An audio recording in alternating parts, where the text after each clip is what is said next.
mobility that is responsible for the current to flow is defined as the magnitude of drift velocity of a charge per unit electric field applied.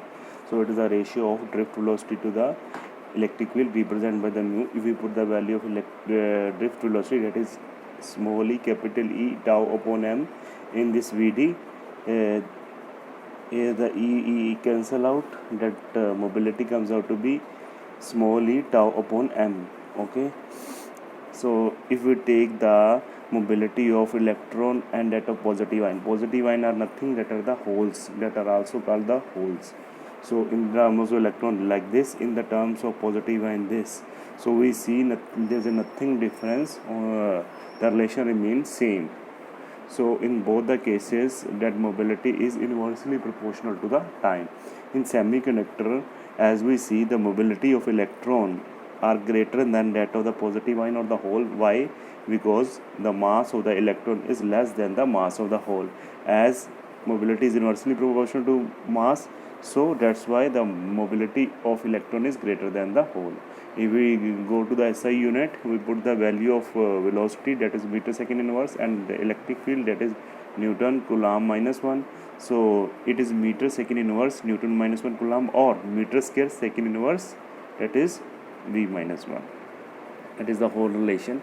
Now we go to the relation between current and the drift velocity. If we take a conductor in which it is connected to a battery, this is the positive terminal of cell, this is the negative, the current is flow in this direction, and the conductor is having length L. Okay, so it's having area of cross section capital A. So in this case, the electrons are flow in the opposite direction of the current, so in this direction. And after that, if there are n number of electron per unit volume, so the total number of free electron in the conductor will be n into A by L. Okay,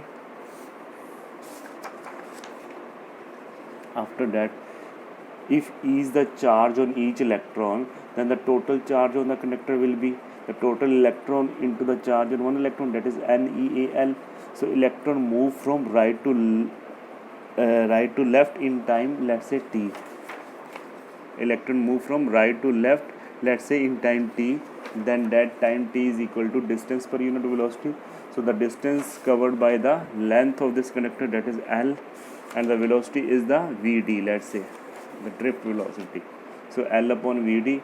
Also we know I is equal to Q by T. Okay, the value of charge here is NeAl, that we see here at the time is L by Vd. We put from the above equation, what we get, I is equal to NeAVd. After solving this, that's equation number 1. So what we see, I is directly proportional to Vd because N, A, E are the constants. So the only thing by which the current vary is the directly with the drift velocity. This is the first relation, current and drift velocity. Now we see there are the another relation, not with the drift velocity, with some other particulars. As we know that mobility is equal to drift velocity upon electric field, so drift velocity comes out to be mu into E. So we put the value of Vd equal to mu E in this equation, NeA mu E. So that is the another relation. Also Vd is equal to that E, capital E upon m into tau, we know. Okay, that we see in that we have already seen in the article of the drift velocity. So we put the value of that Vd from this into equation, this equation. So NeA Ea m upon tau. So by solving this equation, I is equal to Ne square Ae tau upon m. This is third equation. So first, second, third. First equation is the relation between current and drift velocity, and another is this particular current and electric field, and here is the current, electric field, and the relaxation time and the mass of the electron.